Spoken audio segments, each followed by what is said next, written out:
back at Oran Park Raceway, and this is not the start that Owen Kelly was looking for in race 2. The car wouldn't start on the grid, Garth Tander. He's managed to rejoin though. What he'll have to do now is go to pit lane and actually prove to the officials that it'll start by itself and have to start the race from pit lane exit. 35 cars lining up on the grid for a wet second race. Tony D'Alberto, our race 1 winner, goes back to 10th on the grid. Wonderful performance. Drew Russell and Damien Saylor, two teenagers really punching above their weight. Two really young guys doing a good job in this series, and if you can do a good job in this series, you will get noticed. Michael Caruso, a long way back, 24th, pitted in race 1 because he thought he had a puncture. Unfortunately, he didn't. Well, better safe than sorry around Oran Park in the dry. Plenty of grip and the speeds are pretty quick, but unfortunately that cost Michael a lot as far as the championship goes. The start of race 2, round 5 of the Fujitsu V8 Supercar Series, and Damien White on the second row of the grid has gone virtually nowhere in the Select TV Commodore. Very, very easy to stall the car in the wet because you don't want to use any revs. You basically want to drive the car away like a road car, and that's incredibly difficult to do with very flighty 620 odd horsepower engines and racing clutches, and that caught Damien out, but luckily he didn't get cleaned up and he's got going. The Kiwis are charging. Chris Pither leads at the exit of turn 2, and Kane Scott from 5th on the grid is challenging for the lead. He is, and I can tell you from experience on the weekend, there is no grip out there in the wet. As we see the two leaders throw the car into no grip and nearly lose it. Ashley Cooper has gone around in the Sydney Star Commodore, but here comes Kane Scott. Turn 4 on Chris Pither, and look how gently they are through these corners. Look how slow they are going while the tyre temperature's down, almost walking speed, trying to get the front to grip up, and then the rear snapping around on throttle. Very, very treacherous. Yielding up the inside of Pither.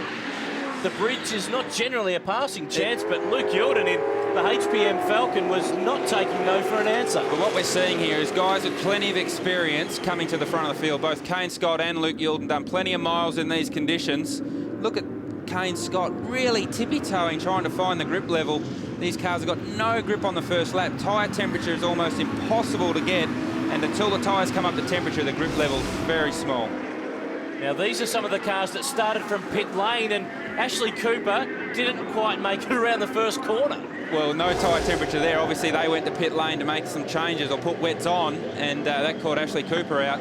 Look at Damien White. He's charging. He's up to 3rd, and remember, he got a shocking start. There's Michael Caruso, 2nd in the championship coming into this round.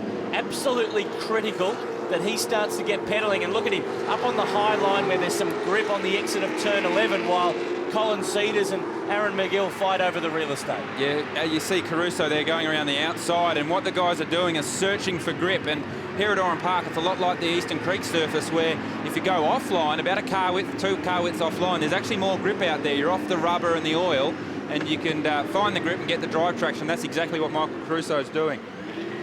On board with Andrew Thompson in the Howard Latitude Falcon, started from position 8. Was a real championship favourite coming into this year, but it certainly hasn't worked out that way. Look at Luke Yilden through turn 4. That car just didn't want to turn, but at the moment he's the pace setter. He leads from Kane Scott, and Damien White very quick in these conditions. Great recovery from Damien from that stalled start, but tyre temperature is such a huge issue, and the guy's really struggling. You see Damien looking up the inside of Kane Scott into turn 6. Thinks better of it and pulls out, which is probably wise at the moment. The grip level's not high. Neither is the visibility out of the Andrew Thompson car. Whoa, away it goes. And Andrew Thompson goes around. Now, he and wet weather have not mixed in 2007. At Winton, they had a shocker, and this is going the same way. We have a look from above, and the curb just hooked the wheel around on the curb, and around he went. More race 2 after the break.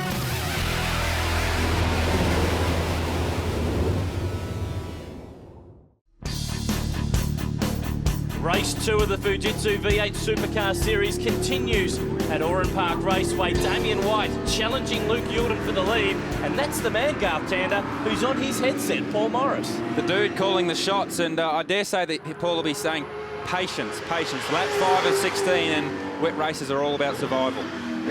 Damien White having a little bit of a look. This is an ex-Paul Morris chassis. Look at Damien up on the inside of the curb there. Didn't want to make contact with Luke Yilden. Damien's got plenty of speed, more than Luke it looks like at this stage of the event, so he's really got to pick his time. And no doubt that's what Paul's been saying on the headset. Pick your time, make a clean pass, and try and get in the clean air, because although the speed's not critical, vision is, and that's what Damien will be looking for. Jonathan Webb just back there in third spot.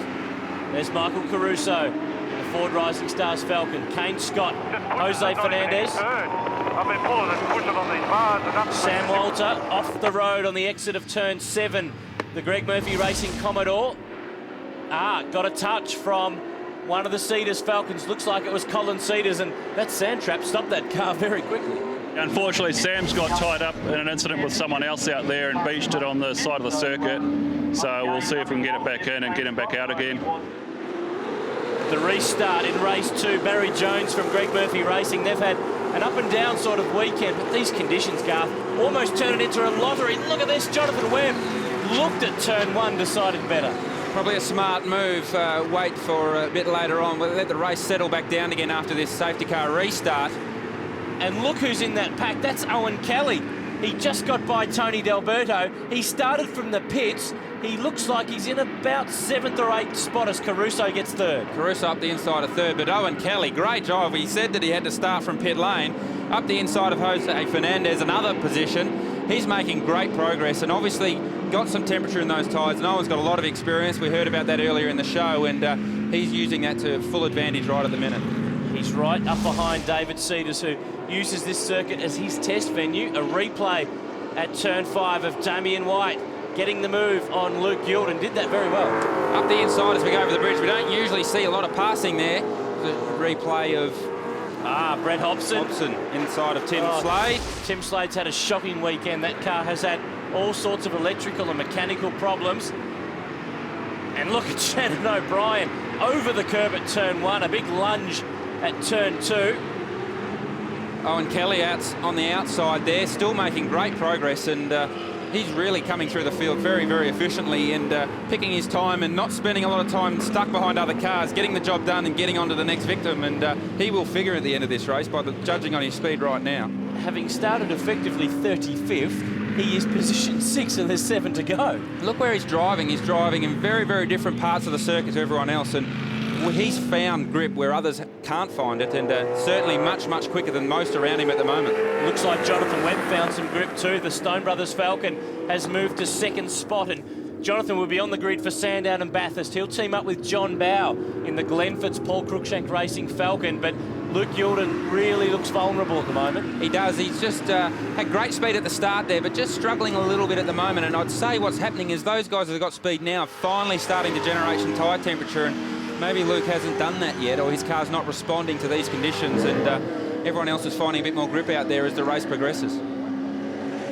One of the really big issues in these wet races, and we're hearing a lot of the drivers talking on the two-way radios about this drama, is fog demisting in the cars. Sounds like a pretty low-tech problem, but it can have really disastrous consequences. Well, it certainly can. You can't see a thing. You cannot see where you're going. 6 to go, mate. 6 to go. Don't forget about your sway bars. Keep moving forward. Call to it, don't forget about sway bars. That's about adjusting the car on the run. The conditions are changing. It doesn't look like it's raining as much now as it was at the start of the race, and the track's not drying out, but it's drier as we see Damien White and Jonathan Webb still struggling at turn 3. Not a lot of grip down there at all at 3 and 4, and these guys are right on the edge just to make it through there. Jonathan Webb had that Falcon backed in like a sprint car down at turn 3, but some great car control there. Damien White under real pressure here. This is the first time we've seen him in the lead this year. Chris Pither and Wayne Wakefield getting together over the top of the flip-flop. Somehow they both managed to get it all sorted out. And another replay of Mark McNally, who loops the Nomad Commodore at the exit of turn 9. We're seeing a lot of cars go around from what looks like minimal contact, but it's that little grip out there at the moment that anything that upsets the car the slightest amount, around it goes. But starting to look pretty trying at the front here. Damien White's lost a lot of speed, but someone that hasn't, Owen Kelly, he's right on the lead pack now. He is every inch a chance in this race. The top 3 are right in front of him, White, Webb and Yulden. And look at Owen searching for the grip on the outside, switches back on the run towards turn 4. Now makes a lunge at Luke Yulden. Little bit of an elbow there, but he's in the gap. He's got some drive, and Luke's stuck out wide. Small contact, but inevitably, unfortunately, in these conditions, that's going to happen. And look at this, he's running out wide off the bridge. There's a lot more grip out there, and these other guys haven't found that yet. And what's going to happen is, as the race progresses and these guys realise that Owen Kelly's finding grip, they're going to go out there where Owen is, and he may lose that advantage that he's found initially. We just saw a shot. Brett Hobson has taken a drive-through penalty for contact with Tim Slade. Look at Luke Yilden into the door of the Sofudi Falcon of Owen Kelly. But the top two, Damien White and Jonathan Webb, have just bought themselves a little bit of breathing space. Oh, I think they've seen this thing coming and not realised that where he's come from. Owen Kelly came from pit lane. No one really expected him to figure in this race at all. And here we are. That safety car has closed the field up. Now he's in third place and a real opportunity to be on the podium. Here's Marcus Sukanovic in the Opus Prime Commodore, back in the pack, fighting with Tony D'Alberto, the championship leader, and Chris Pither, the Kangaloota's Commodore, that's missing a couple of body panels. Just listening to that onboard, and it doesn't even sound like Marcus is getting anywhere near full throttle till he gets to 6th gear. That's how little the grip is. The tyres will spin up all the way through the gearbox, and there is no grip out there at the moment for these guys. Aaron McGill and the Kiwi, John McIntyre, who's driving for Matthew White's team this weekend. Jay Vernick bouncing off the wall as well in the GIO Commodore, which has now had its preparation moved to Adelaide, being prepared alongside the car of Kane Scott. But we'll see him in action with Tasman Motorsport for Sandown and Bathurst. Look at David Cedars covering the line at turn 8. And Damien Assailett doing a really good job. It's his first drive in the second of the Prodigy Falcons. Doing a great job, and this will give him plenty of experience. I would doubt that Damien's driven on a circuit with so little grip, with so much horsepower, and he will be learning plenty at the moment. And someone that is learnt heaps, Owen Kelly is in front of Damien White. I'm sure that Owen Kelly would not have believed the script if you'd given it to him when he was in pit lane 16 laps ago. He's taken the lead in race 2 from Damien White. There's some lapped cars in the mix there. And Dean Neville. That's wrong that those cars have got that. That's wrong that these cars have got that much grip. That's one of the calls from on the radios. And at the moment, Owen Kelly hasn't just got grip, he's got speed. He's got plenty of speed, and we're on the final lap here, so he may pull off the biggest get-out-of-jail card of all time. Has anyone ever won a V8 supercar race from pit lane? Certainly not that I can remember, and he's done a fantastic job. And what he's also had to do is get through the whole field without marking his car, without damaging his car, without spearing off. And he's done every passing opportunity perfect. He's got the job done. Now, there was disaster for this team at Queensland Raceway. The Falcon AU that he was going to drive was impounded in a separate matter by police. Dean Neville from Kittome went out, bought this BA Falcon, and Owen Kelly brings it to the checkered flag. He wins race 2 at Oran Park. Sensational performance. Fantastic job by Owen and his team. They obviously gave him a car that was better than everyone else, and Owen drove it fantastically well. The wet weather certainly changes things up. Damien White, Jonathan Webb and Luke Yilden home in the top 4. Michael Caruso, that's important for the championship. Wayne Wakefield in an older model car finishes in 7th, and Damien Assailett, fantastic performance in 9th. But Owen Kelly's 25th in race 1 will mean he'll be in the midfield for race 3. I suspect we'll probably be around 10th, 12th, something like that, but if it's wet, hopefully it stays wet, and then we can, you know, a lot better than starting out of the pit lane. All year the Select TV Commodore has been really quick. I just haven't put it to good use, but I'm happy in that race that we came up with the goods. Importantly, a front row start in race 3. Yeah, and Jonathan Webb and I came together in qualifying and actually ended up in the wall, so it could be on in race 3, you know. But there's no score to settle, but let's see what happens. I'm really looking forward to it. For those who think motorsport might be a little selfish and generally the domain of men, spare a thought for brothers Colin and David Cedars, who might be at the wheel, but that's just the tip of the iceberg. Bryony Ingerson caught up with a family in the fast lane. Colin, this is your first year as the full-fledged Cedars racing team. How are you finding it? Oh, it's been good so far. We're having 2 cars. It's a big advantage with data and helping each other out and that sort of thing. What's it like driving against your brother? Well, I've pretty much done it all my career against him. We're racing the Aussie cars together. Yeah, and now we're doing this together, so it's been good. How important is it, the support that you get from your family? Well, it's invaluable. I don't really know any other team that works that day in the business, and then as soon as they finish that, they go straight to working on race cars 7 days a week, pretty much. So all after hours work, unless there's dire need for it during the daytime. It's the family gets together and really pulls a big effort in and gets the work done. Mum does all the catering, Dad, he does all the major mechanical stuff. And brother Luke, he's our team manager, he runs the show basically. So sister Kelly, she comes racing with us from Queensland, so yeah, it's a full family deal. Yeah, it's great to have the family around. They keep you really grounded and you can't get a big head in front of the family, that's for sure.